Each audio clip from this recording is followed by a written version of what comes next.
Hi folks, this time we're going to talk about solar flares and coronal mass ejections. So let's start with solar flares. Now, solar flares are when there are huge amounts of plasma and electromagnetic radiation that are ejected from the sun. These are flares, big, bright flashes of light, visible light plus other types of radiation in the electromagnetic spectrum. So these can be flashes of ultraviolet and X-rays and gamma radiation all at once.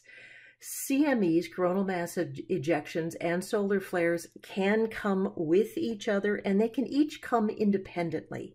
But very often when you say a solar flare, this can be a big, bright flash. So the sun is sitting there and all of a sudden you get an extra flash, like a flash bulb going off, and that is a solar flare. Flares can be smaller events, but there are other things. If you look at the sun, and we're going to do this in some of our labs where we look at the SOHO telescopes online, that you are also going to see filaments and prominences. Now, filaments are filaments. They are long, stringy things, and these long, stringy filaments are regions where there's almost zero magnetic field. They sort of are the boundaries between one big area of magnetism on the sun and another big area of magnetism on the sun. They look dark and they sort of separate out these regions. If one of these filaments, these long snaky filaments, happens to project out against the darkness of outer space, then it is called a prominence. A filament and a prominence are basically the same thing. These are plasma from our star, but it depends on the background, what we are seeing them against. So if you see a dark filament, it's just some plasma separating areas of magnetism and magnetic field. And if it is against that darkness of space, it is a prominence. Now, coronal mass ejections, shorthand referred to as CMEs. These are big puffs or explosions. Puff sounds too benign or kind a name for something that is a mega huge monster explosion from our star. Large quantities of plasma are ejected out into space. CMEs are large-scale events. They can occur with a solar flare, so you also get a bright collection of light and gamma rays that come with it. But when we're talking about a coronal mass ejection, we're very often talking about an ejection of matter. Plasma, remember, is that high energy state of matter where you've got a lot of protons and electrons and charged particles that are spewed out by our star, and they can be thrown out at very, very high rates of speed. So this plasma that's ejected by these coronal mass ejections are our primary sources of solar wind and magnetic storms when they actually reach our planet Earth.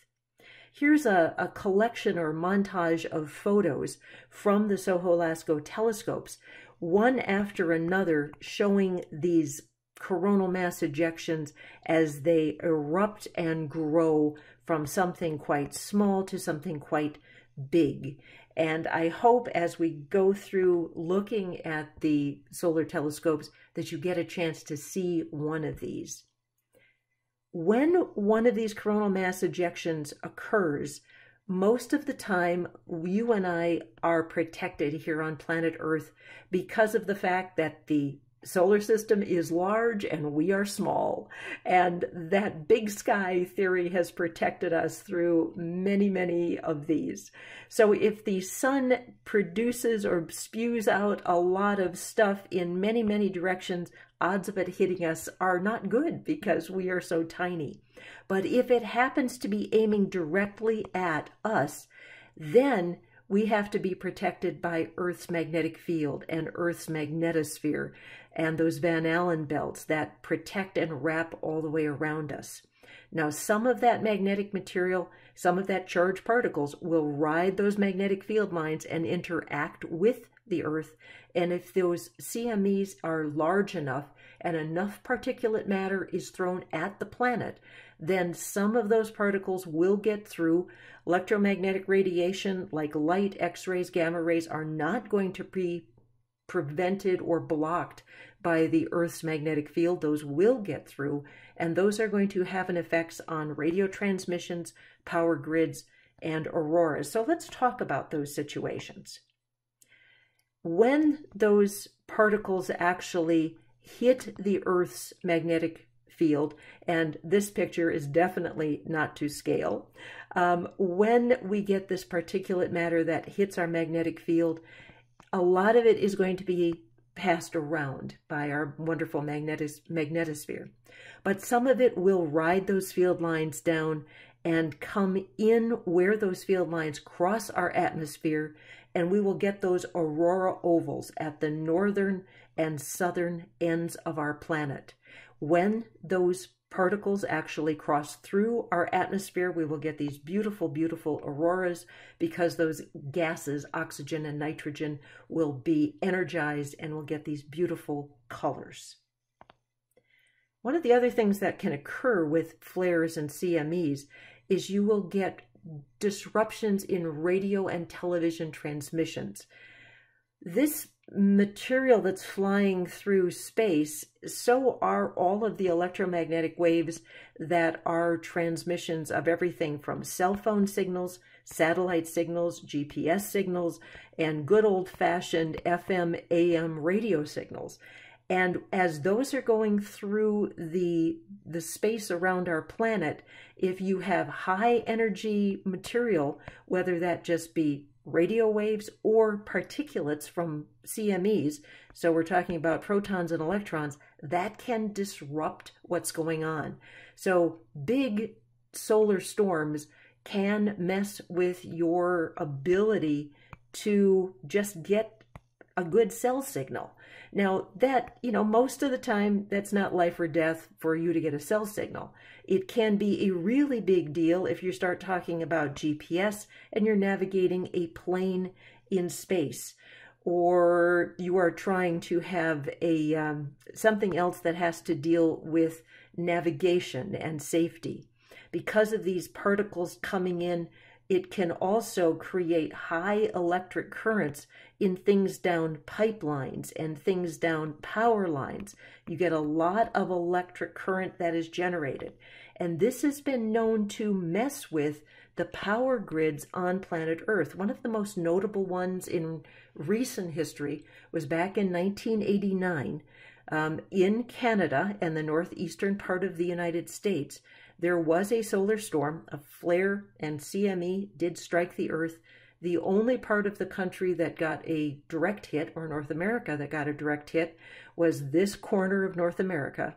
And there was so much material that actually hit the electrical power lines that it really just blew out. It produced so much electricity by this huge influx of material via electromagnetic induction. It really just blew up a lot of transformers, and a lot of this region went dark. Some areas went dark for weeks and weeks because of the fact that it was such a widespread outage. And it wasn't just one or two wires down, it was huge parts of the power grid system that went down. So space weather, keeping a track of what is going on with our sun and when it has storms, is a big deal on planet Earth because it affects you and I. The flares that are emitted by our sun are classified, and they're classified by letter. The letters go in alphabetical order, and they're not exactly A, B, C, D. But the way that you can remember them is that the lower letters of the alphabet are the least dangerous, and the higher letters of the alphabet are more dangerous. So if somebody's talking about an A or a B or a C class solar flare, it's not such a big deal because these are going to be weaker flares. Now, when you go from one, like a B class, up to a C class, this is a logarithmic scale.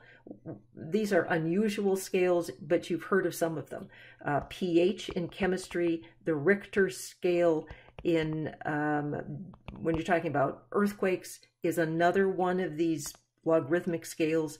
And every time you go from one to the other, it's 10 times more. So you go one more, it's 10 times more, and one more, it's 10 times more. So an M-class flare is 100 times stronger than a B-class flare, and an X-class flare is 1,000 times stronger than a B-class flare. So these things get strong really, really quickly.